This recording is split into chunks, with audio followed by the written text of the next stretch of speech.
Nordvolt a contaminé la rivière Richelieu. L'entreprise suédoise a laissé s'échapper des contaminants, notamment des substances cancérigènes, dans les eaux qui s'écoulent sur le terrain en bordure de la rivière Richelieu à McMasterville. Le ministère de l'Environnement a rendu 2 avis de non-conformité pour des dépassements de normes de rejet industriel qui ont été constatés en décembre 2024 et en mars 2025.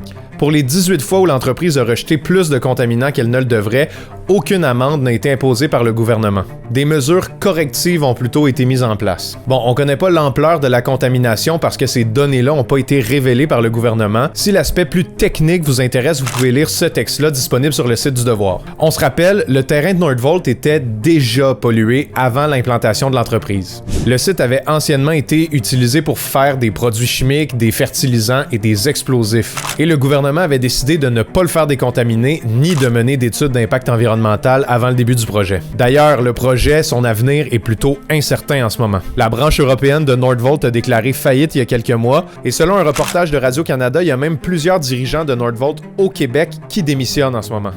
Les travaux sur le terrain ont pratiquement cessé. Ils espèrent qu'un acheteur pourra relancer le projet. Je vous rappelle que ce projet de 7 milliards de dollars a été financé jusqu'à présent à hauteur de 240 millions par le gouvernement du Québec et à hauteur de 200 millions de dollars par la Caisse de dépôt et placement du Québec. Si vous avez d'autres questions sur le sujet, posez-les-moi en commentaire. Salut!